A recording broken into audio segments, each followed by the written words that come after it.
StrayAllDay.com. Tuned into the show where you learn the discipline to show up day after day to do the work, the confidence to put yourself out there boldly and authentically, and the mental toughness to continue showing up, doing the work, putting yourself out there, even when the success you've expected to achieve has yet to be achieved. And on top of all this, you get a huge dose of personal initiative. That is the go-getter energy that moves any one of us, including yourself, to go and make things happen instead of waiting for things to happen. And then we put all this together into a series of frameworks, approaches, insights, strategies, and techniques all underneath the umbrella of one unified philosophy that is called Work on Your Game.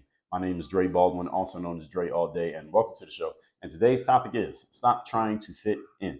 Now, before we get into this, I remind you all of two things. First of all, my daily motivation, Monday motivation messages guaranteed to have you focused, sharp, and on point to start your day or your week, respectively. Once we reactivate and start sending those messages out to everybody again, you're going to want to be getting those messages again straight to your phone every day. If I can deliver to you here for 20, 30 minutes a day, a text message is easy, and you want to be getting these straight to your phone every day. So text me my number, 305-384-6894. When we start sending those again, we'll have your information, and we will let you know they are coming. The number's down below as well if you missed it. Secondly, Work on Your Game University. Over there, we have 4 pillars: mindset, strategy, systems, accountability. We help people with their personal and professional development. Those of you who want to be at the top of your game, you want to maximize on your potential, you want to stop watching time go by, stop watching your life go by, and your career go by, wondering what if or what could be if you were to do something different. We can be that something different. We can show you how to do it, when to do it, where to do it, why to do it, and I will be right there with you to help you get it done. That is all at workonyourgameuniversity.com. Again, you get access to not only me and coaching calls, but also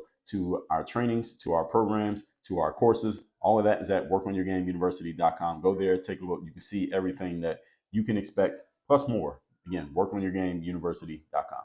That out the way, let's get into the topic, which is stop trying to fit in.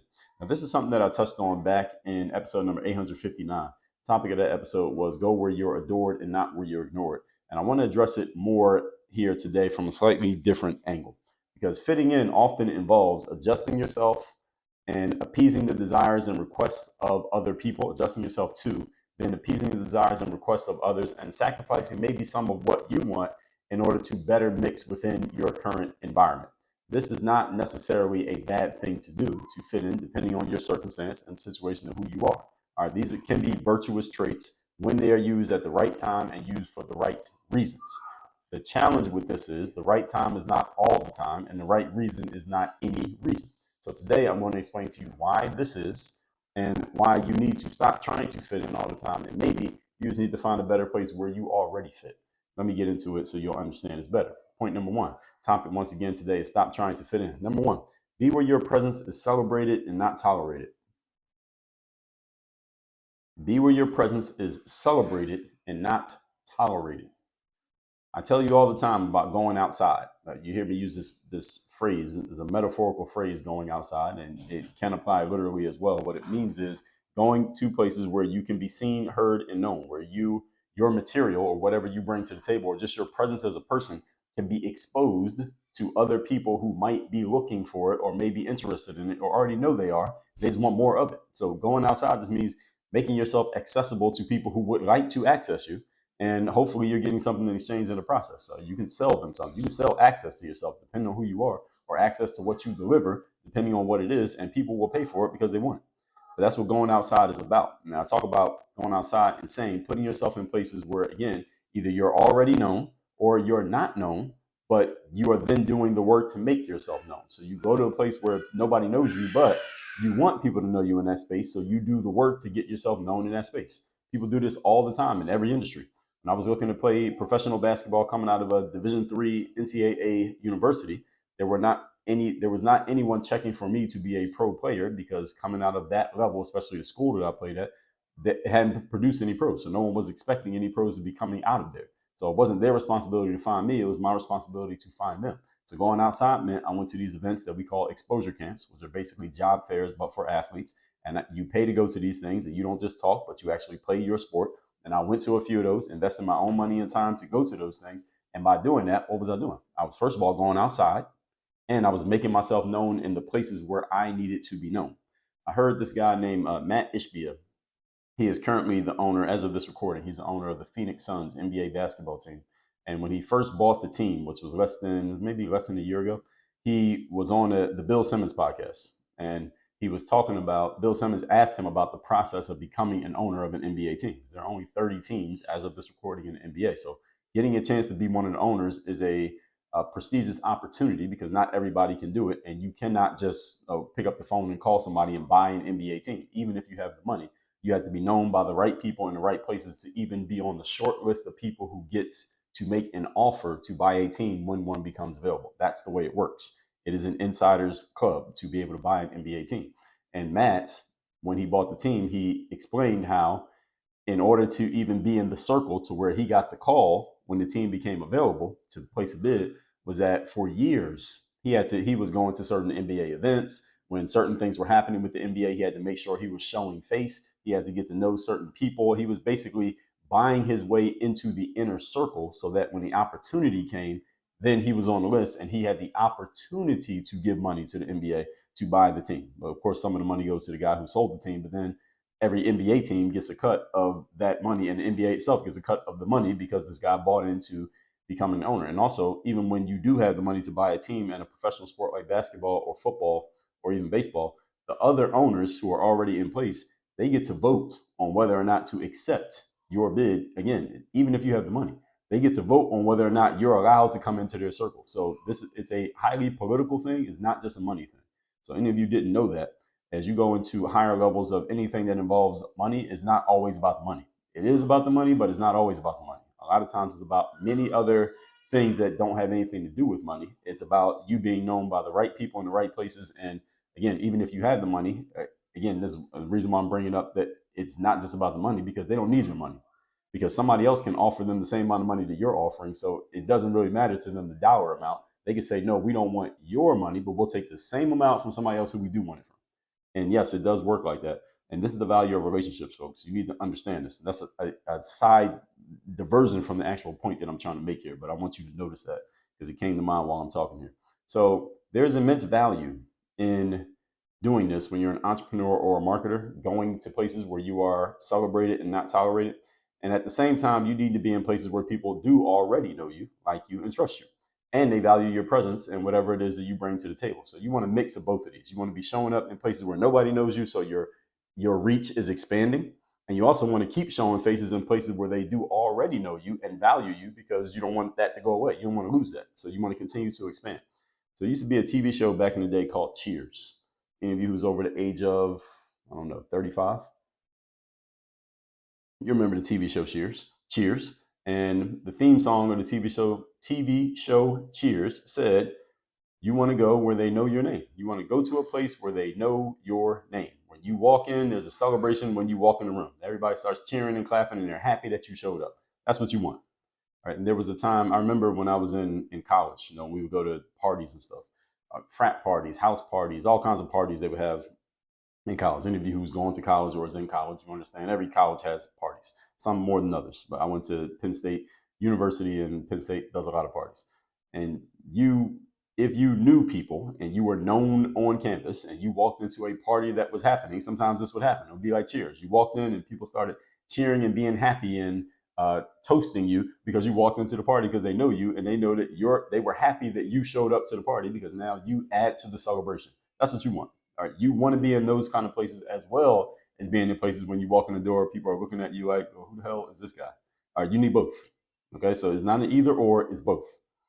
So if people are consistently showing you that they don't want you in a place, here's the other piece. You're showing up somewhere and people are consistently showing you that they don't want you, and or they're showing you they're completely fine if you were to disappear and not show up again.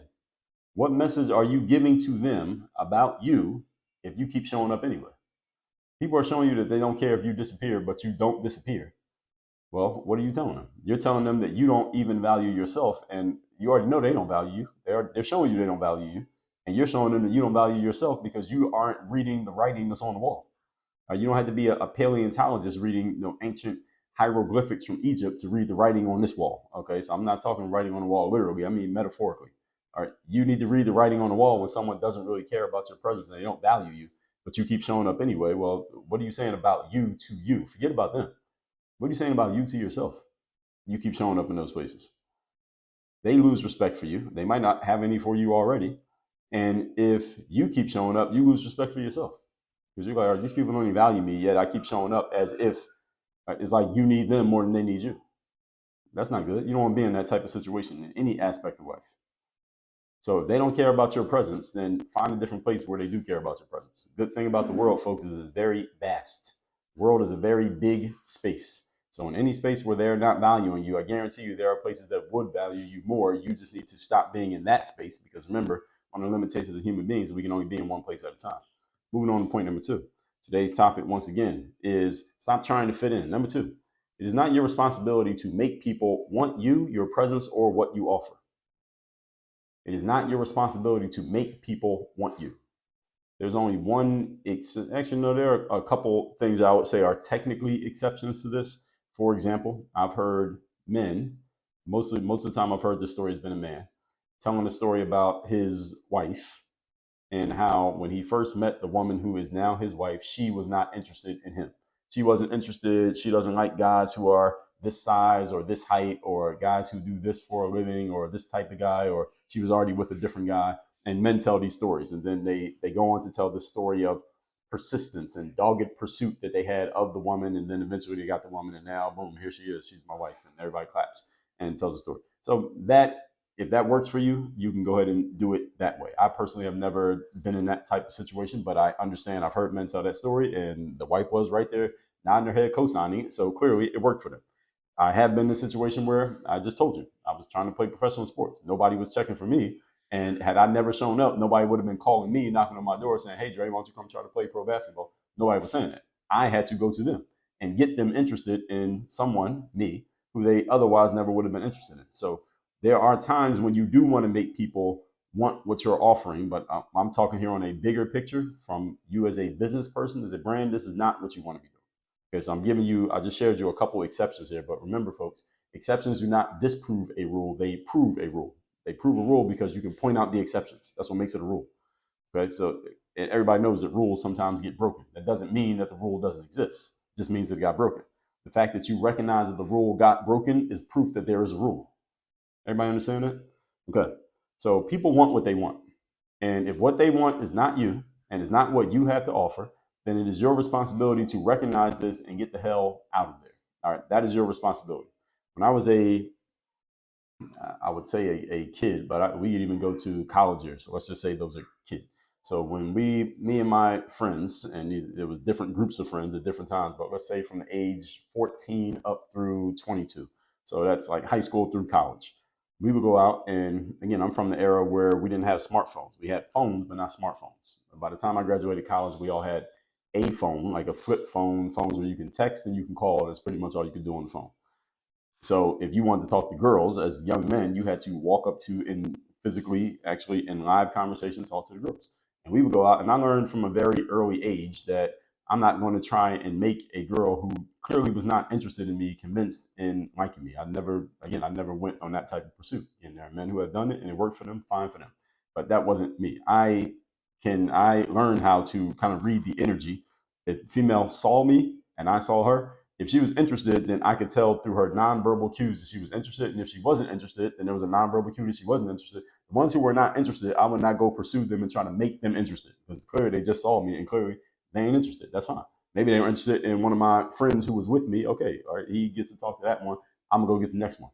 And that's the way that I looked at it. And in business, this is the way you should look at it all the time. Now, again, in relationships, this is not a relationship advice episode that I'm giving you here. So if you see a woman you like and you believe she's going to be your wife, even though she doesn't like you, well, hey, you want to go pursue, go do it. All right, maybe it'll work out for you. That's not the context in which I'm talking about this here today. All right, so it's your job to get out of places where people don't want your stuff, or people don't want what you're offering, or never go there in the first place. So your job is to read the writing on the wall. It is usually very obvious to all of us when we finally come up for air and clean our eyes and notice what's actually happening. You want to be able to read this writing on the wall as quickly and as cleanly as possible. And the reason why you want to do that is so that you waste as few resources as possible in places and on people who are simply not interested in you. You don't want to waste too much of your valuable resources, your time, your attention, your focus, your energy, or your money on anything or anyone who is simply not interested in what you have. You want to put yourself in a position where you are trying to make people want you and they don't. Now, you're trying to make people want you and it's working, then okay, stay there. But if it's not, get out of there. Even if people come to accept you, they may not respect you. Accepting you is not the same as adoring you. It's not the same as celebrating you. Accepting is just like, okay, you're there. I still don't. I'm cool if you were to leave, but you're here. Okay, I'll just let you stand there. All right, if you want to. You'll be a fool to stay in such a place.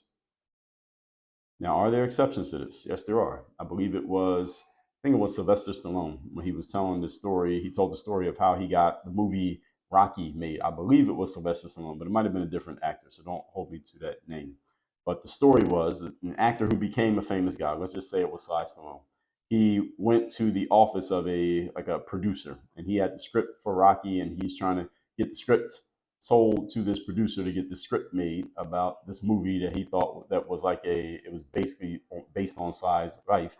And the producer wasn't really interested, so he just kept showing up every single day and sitting on the couch in the producer's office day after day after day until the producer finally decided to look at the script, like the script, and then Rocky went and got made, and the rest became history. And again, that's a loose story, so if I got the details of that wrong, don't hold it to me. The point being, he just kept showing up where someone really didn't want him and eventually got them to want him, and it became a great thing. Again, exceptions prove the rule. Good news is, folks, there are places that already want you, already value you, and would be happy every time that you showed up if you were to show up. They might not know that you exist right now, but if you showed up, they'd be like, oh, damn, I'm glad you showed up. We needed this. It is your job as a marketer and a salesperson to figure out what these places are, why they value you. You should know that too. And then be in those places. Because when you know why they value you, you can find others that are like them. And then you want to be in the places doing and sharing the things that they want from you. All right, so don't just do anything. Do the thing that they want, whatever it is.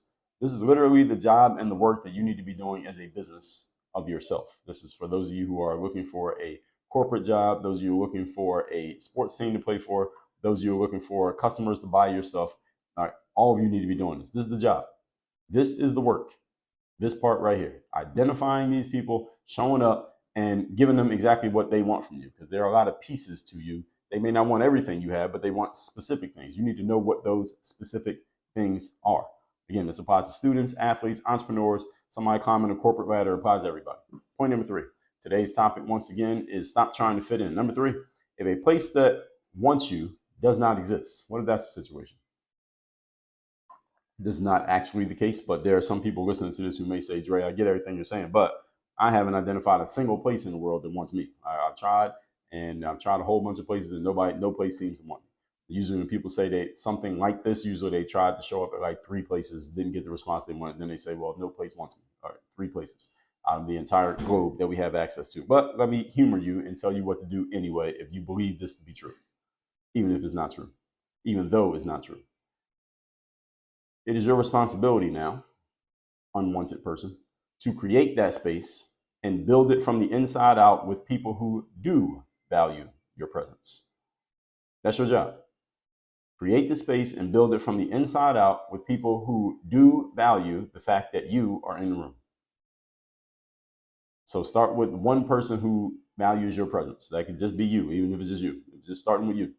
Everyone starts out in this place at least one time in life. When you are first entering a space, you have no resume, no accomplishments, and no reason for anyone to value your presence. You haven't given them a reason to value you.